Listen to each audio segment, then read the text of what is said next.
So I'll start the recording now and I'll share the screen. 11th Economics textbook. Okay.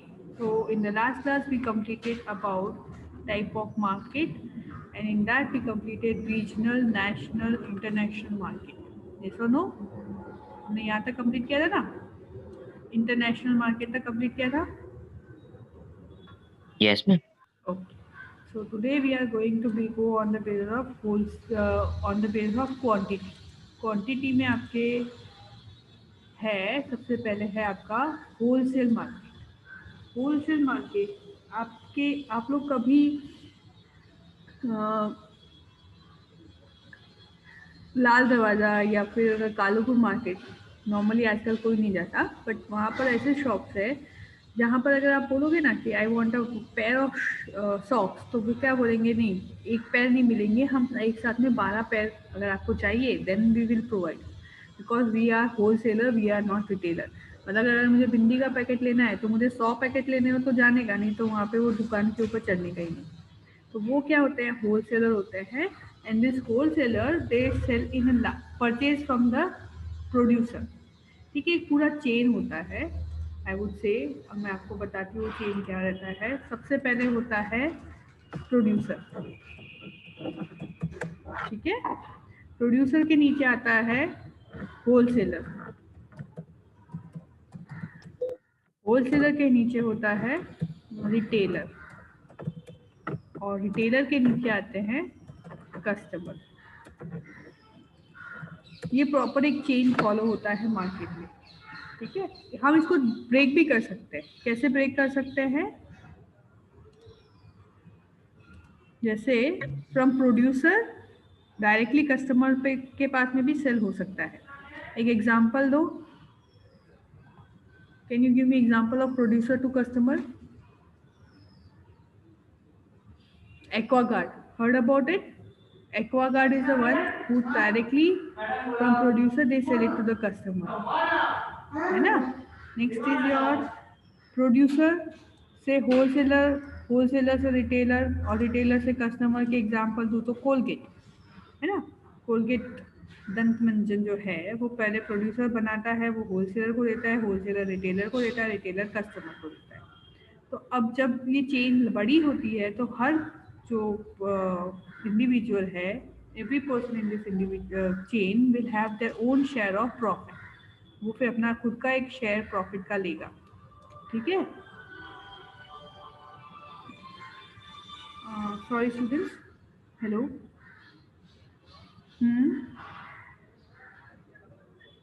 हाँ जी, एक second. हाँ बोलो, अभी चल रहा है, आ जाओ, ऐड हो जाओ.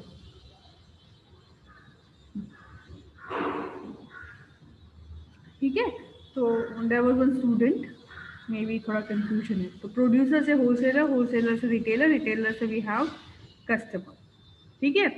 तो जो ये होलसेलर है they purchase from the retailer, sorry not retailer, they purchase from the producer and then they sell it to the retailer. Wholesale market में जो सेल्स है it is done on a large scale. वो क्या होता है, it is done on a large scale.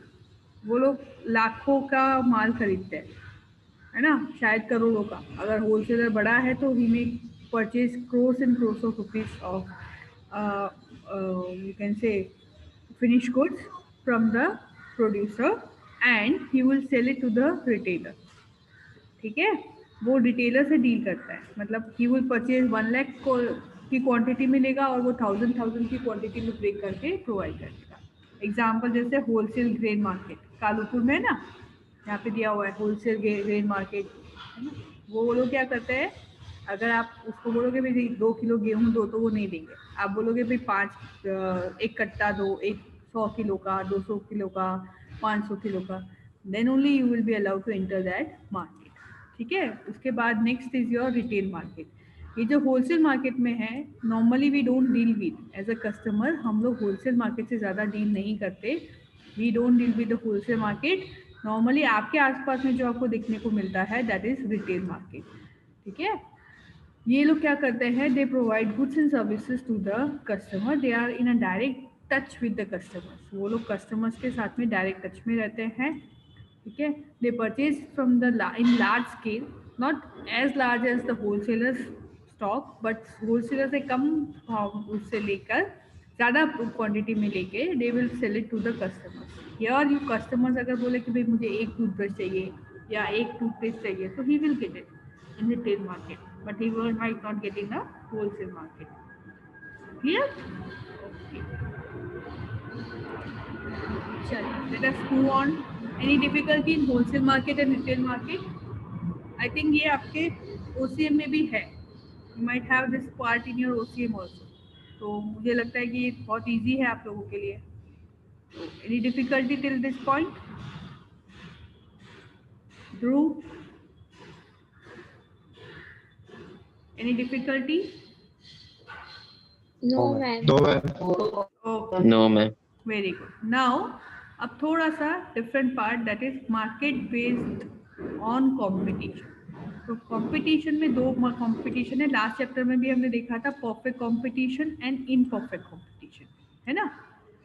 Last chapter में मैंने बताया था ना, average revenue, marginal revenue and total revenue in case of perfect competition, and average revenue, marginal revenue and total revenue in case of imperfect competition.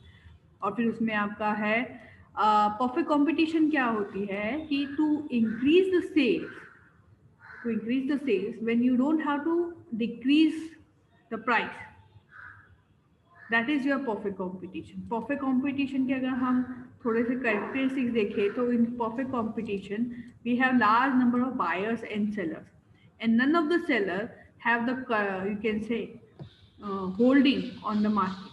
किसी भी एक seller का कोई होल्ड नहीं है, कोई भी सेलर प्राइस को डिटरमाइन नहीं कर सकता। और same way there are large number of customers, तो कोई भी कस्टमर्स प्राइस को चेंज नहीं कर सकते। तो परफेक्ट कंपटीशन वैसी सिचुएशन है where buyer as well as seller both are price taker. जो मार्केट में प्राइस डिसाइड होती है on the basis of fluctuations, on the basis of demand and on the basis of you can say cost of production, that price you have to purchase. You will not decide the price on your own. जैसे for example grain market की बात करें, गेहूं की जो price है ना, गेहूं की प्राइस कौन डिसाइड करता है? Demand and supply.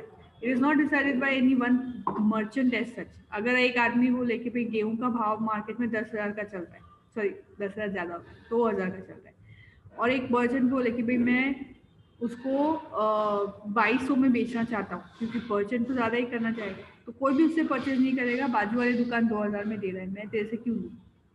समझ में? So you cannot do that. Okay. Plus there are large number of sellers, and due to that every person have option, second option. Price तो already इतने लो होता है कि उसको लो करने का कोई मतलब ही नहीं है, बढ़ा आप सकते नहीं हो। तो we are not the price taker, but you are not price maker, but you are price taker in perfect competition. ये हो गया परफेक्ट कंपटीशन। देन उसके ऑपोजिट आएगा आपका इम्परफेक्ट कंपटीशन। इसमें है आपका monopoly, monopolistic and oligopoly. Monopoly का मतलब क्या होता है? Only one person. मोनो का मतलब होता है one, and poly means market. So when there is only one person in the market, that is known as your monopoly. Monopolistic में few, यानी मोनोपोली से ज़्यादा, ओलिगोपोली से कम, that would be in monopolistic, and oligopoly will be few sellers, ठीक है। and last that will be your, these three are the part of your imperfect competition, जहाँ पर less sellers and large number of buyers, या फिर less buyers and large number of sellers will be there, ठीक है। ये इसके basic concept हो गए। हम लोग अब डिटेल में देख लेते हैं परफेक्ट कंपटीशन क्या है, ठीक है। It is an ideal situation. अब जैसे वो कहते हैं ना कि there was long long ago there was a king and a queen and they happily lived ever after. ये क्या है? एक इमेजिनरी कहानी है। तो परफेक्ट कंपटीशन ये क्या है? एक ideal situation, but it does not exist in the market, है ना।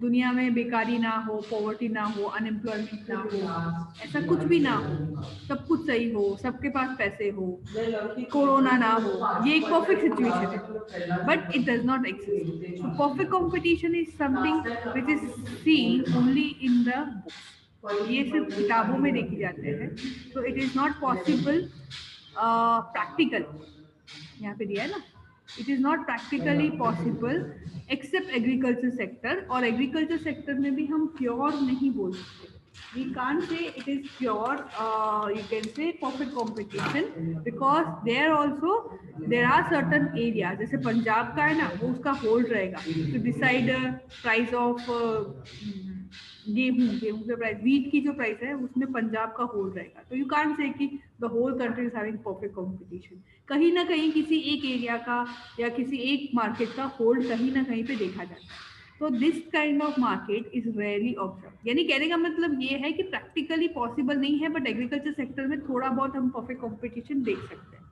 This is rarely observe and it is not easy to meet the criteria of perfect competition. क्या है वो criteria, वो हम आगे देखते हैं, ठीक है। तो this is all about your perfect competition.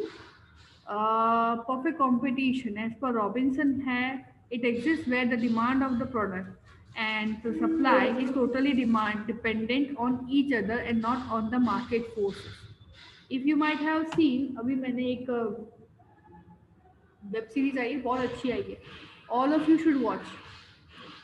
देखो टीचर अगर रेकमेंड कर रही है तो अच्छी ही होगी, it is Harshad Mehta, Sony Pix पे है शायद, तो आप उसमें देखोगे ना, तो Harshad Mehta was trying to determine the price of the share in the market, ऐसी ऐसी कंपनी जिसका कोई प्रॉफिट नहीं है, कोई भी आउटकम नहीं है, उस कंपनी के प्रॉफिट्स को भी उसने सॉरी उस कंपनी के शेयर्स की प्राइस को भी वो मैनिपुलेट करके ऊपर लेके गया, तो that is not perfect competition. Perfect competition वो होती है जहाँ पे कोई हर्षद मेहता नहीं होता, हर्षद मेहता कौन था वो आप वो देख के बताना, ठीक है।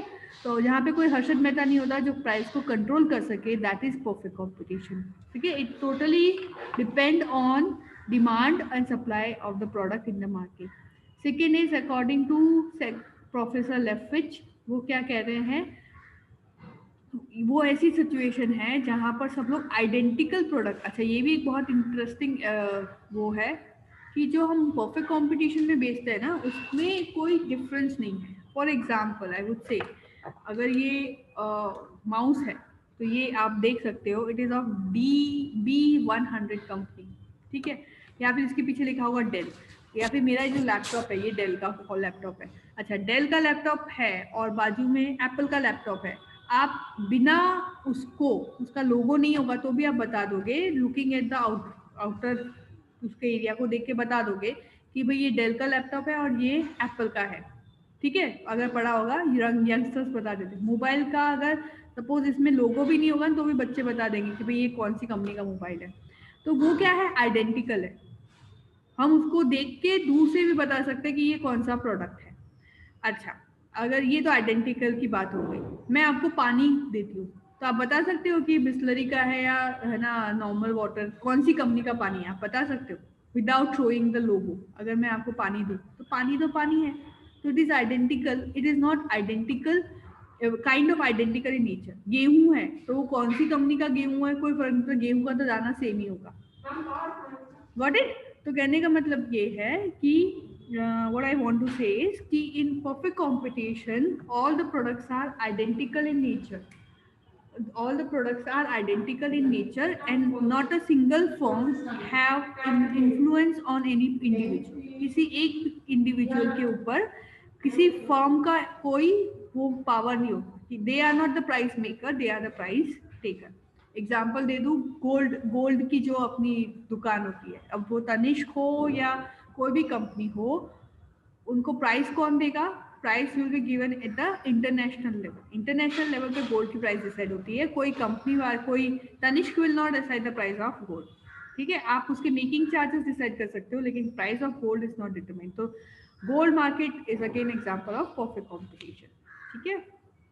Let us move further, first characteristics पे हम लोग देख लेते हैं, समझ में आ गया मीनिंग तक सबको, कोई डिफिकल्टी, किसी को कोई डिफिकल्टी है till this point? Kartik, Harsh, no ma'am. Okay fine. तो नो हम मैम। लोग ओके बेटा, Now we'll move on to the numerous buyers and characteristics of perfect competition. सबसे पहला characteristics मैं already बता चुकी हूँ आपको कि there are large number of buyers, innumerable. जैसे आसमान में कितने तारे हम नहीं गिन सकते ना, वैसे हम नहीं गिन सकते कि कितने कस्टमर है दुनिया में. तो there are large number of buyers, large number of sellers. जैसे वीट मार्केट की बात कर रहे हैं तो वीट फार्म कितने कितने फार्मर्स है जो वीट बनाएंगे इस साल, हम डिफिकल्ट है, नियरली डिफिकल्ट है to determine the number of people. ठीक है, तो buyers are numerous as well as customers are numerous. ठीक है, तो मैम दैट इज यस. बोलो. आपकी आवाज थोड़ी कट हो रही है, सही से नहीं आ रही है. ओके बेटा, मैं कोशिश, ये see I am using my internet from mobile, तो वो थोड़ा अनस्टेबल हो सकता है ड्यू टू सम रीज़न. मैं इसकी at the end of the lecture मैं इसकी रिकॉर्डिंग रखूँगी, तो जहाँ पर आपको डिफिकल्टी हो तो वो रिकॉर्डिंग चेक कर लेना एक बार. एक लेट मी सी, मैं रिकॉर्ड तो कर ओके ही मैम. रही हूँ. हाँ, रिकॉर्ड हो रहा है. तो अगर बीच में अगर नेटवर्क चला जाए तो it is something which is over and above my control. तो आप लोग वो रिकॉर्डिंग में चेक कर लेना, रिकॉर्डिंग में आवाज़ अच्छे से आएगी. ठीक है. Numerous buyers and sellers we have done. Second will be your identical product. समझ में आ गया Kartik? Numerous buyers and sellers समझ में आ गया कि फिर से बताऊं? फिर से बताओ ना. अच्छा, न्यूमरस बायर्स एंड सेलर्स हम लोग एक बार देख लेते हैं. न्यूमरस बायर्स एंड सेलर्स का मतलब क्या होता है कि मार्केट में यू कैन नॉट, जैसे हम आसमान में तारे नहीं गिन सकते उस तरह से हम बायर्स और सेलर्स को गिन नहीं सकते, बहुत डिफिकल्ट है. भाई इंडिया में कितने फार्मर्स वीट प्रोड्यूस करेंगे, आप एग्जैक्ट नंबर नहीं बता सकते इस साल, या फिर कितने सेलर्स होंगे वीट के वो हम नहीं बता सकते, या फिर हम ये नहीं बता सकते कितने बायर्स होंगे. अभी गोल्ड की कितने बायर्स होंगे हम नहीं बता सकते, कितने सेलर्स होंगे. तो this is the first example characteristics of perfect competition की it is no there are large number of buyers, large number of sellers, और किसी भी सिंगल जो पर्सन है उसका पूरी मार्केट पे कोई इफेक्ट नहीं होगा. अगर सपोज मैं गेहूं बना रही, I am a form producing, मैं एक क्या बोलते हैं फार्मर जो गेहूं उगा रही, और अगर मैं इस साल गेहूं नहीं बनाऊंगी या फिर नहीं उगाऊंगी तो हमारे जीडीपी पे कोई खास फर्क नहीं पड़ेगा, मेरे एक के करने से कुछ नहीं होगा. तो माय इन, अगर मैं मार्केट में आती हूँ या मार्केट से निकल जाती हूँ, मैं एक ज्वेलर हूँ, मैंने ज्वेलरी की एक नई शॉप शुरू की, अब मैंने वो ज्वेलरी का शॉप बंद कर दिया तो उससे इंटरनेशनल लेवल पे गोल्ड की प्राइस पे कोई फर्क पड़ेगा नहीं. मैं अगर गोल्ड सेल करूँ या ना सेल करूँ उसका या फिर एज अ सेलर परचेजर, पहले मैं गोल्ड परचेज करती थी, अब मैं नहीं परचेज करूँ तो बायर के आने या जाने से कोई, आप नहीं करोगे तो कोई और करेगा. ठीक है, एक के बाद एक बहुत सारे लोग हैं लाइन में खड़े हैं जो वो चीज़ चाहते हैं. तो कहने का मतलब ये है लार्ज नंबर ऑफ बायर्स और सेलर्स. मैं 2 दिन व्रत करूंगी, नमक नहीं खाऊंगी, तो टाटा को अपनी प्राइस, डाटा की डिमांड कम नहीं हो जाएगी. तो there are large number of buyers, large number of sellers, and one person does not have any effect. Second is identical product. Identical product का मतलब क्या होता है कि वो प्रोडक्ट देखने में एकदम सिमिलर होता है. जैसे मैंने बोला टाटा नमक और अन्नपूर्णा नमक, अगर मैं 2 बॉक्स में नमक रख के बोलूँ कि इसमें से टाटा कौन सा है अन्नपूर्णा, तो आप नहीं बता पाओगे क्योंकि हर नमक वाइट होता है.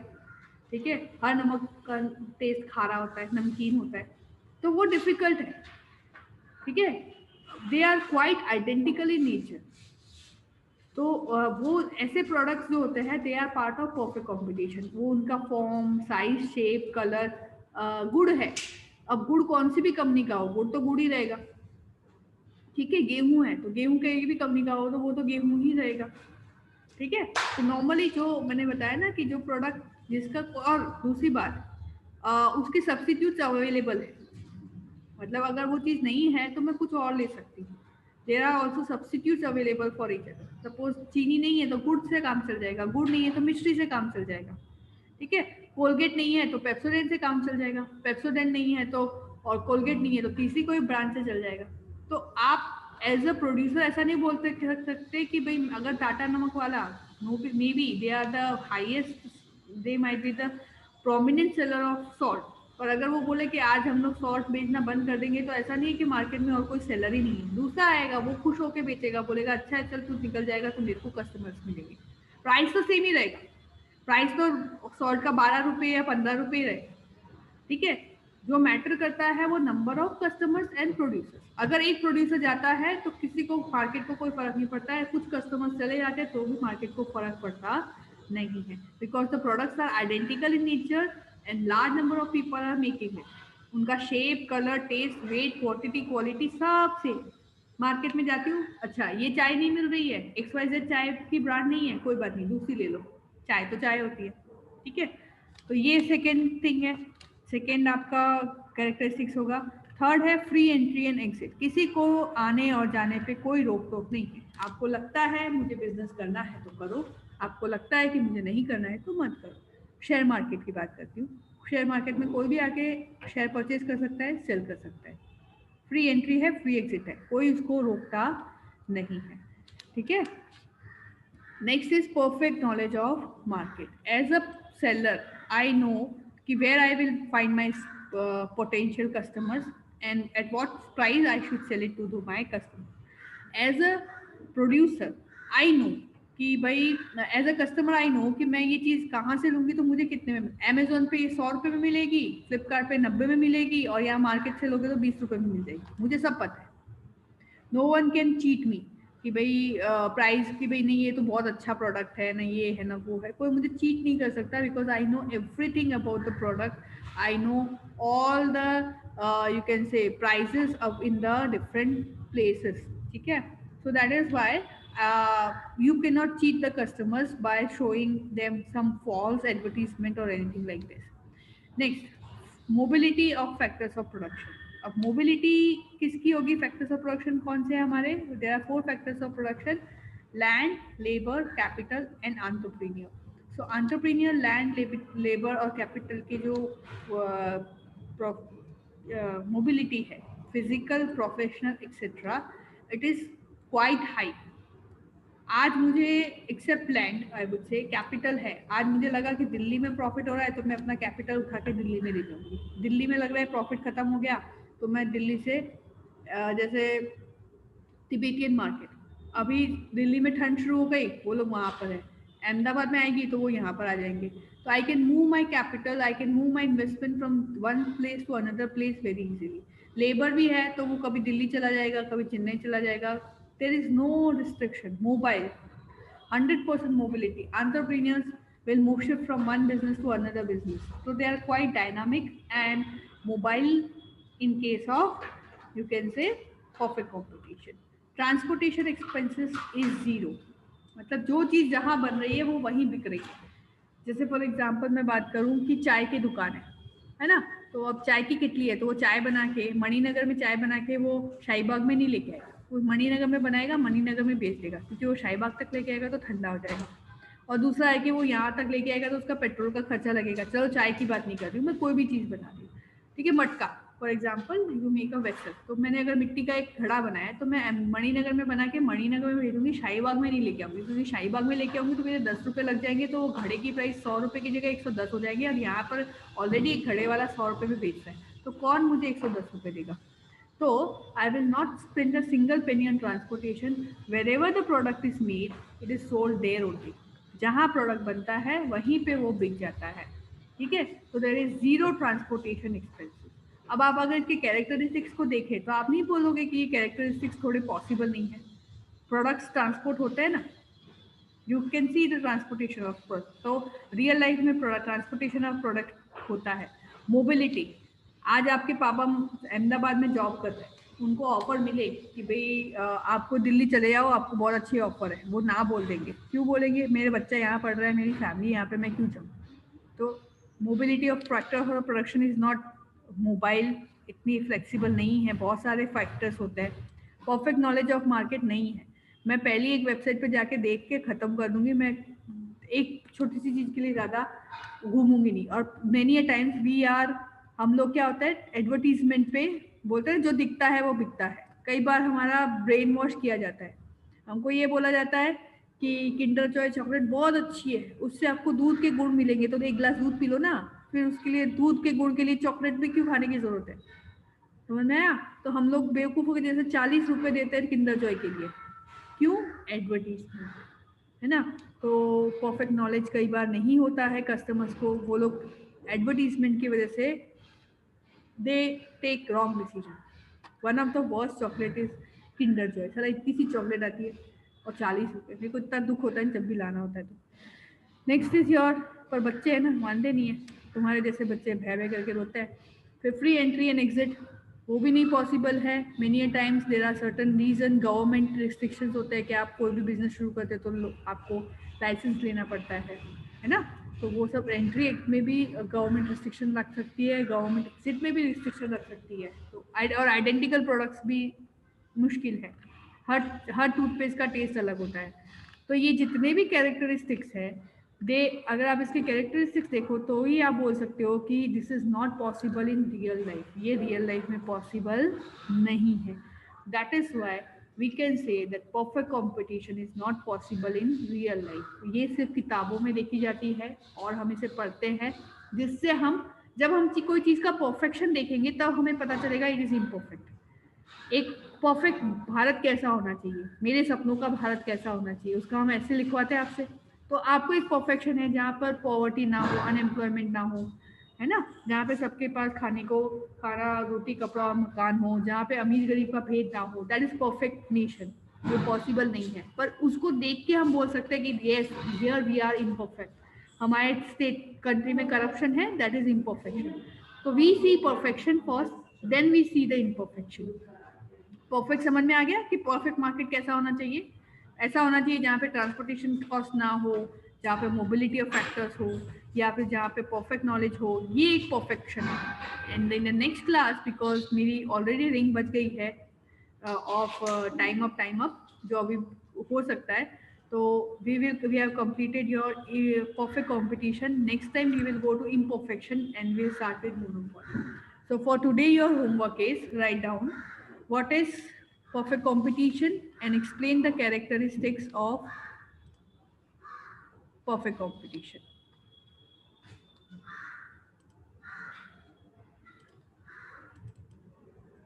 आज का आपका होमवर्क रहेगा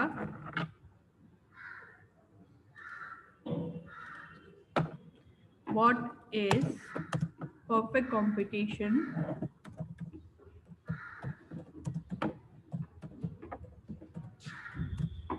and explain the characteristics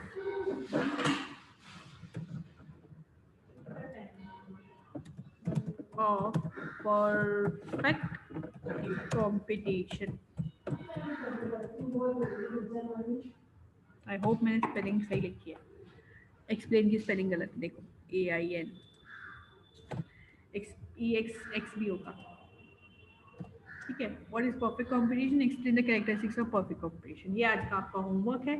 homework complete करिए, डिफिकल्टी हो तो मैसेज करिए, और अगर कहीं पे प्रॉब्लम है, आवाज़ नहीं आ रही है, तो रिकॉर्डिंग में डाल दूंगी, आप रिकॉर्डिंग देख लेना, ठीक है?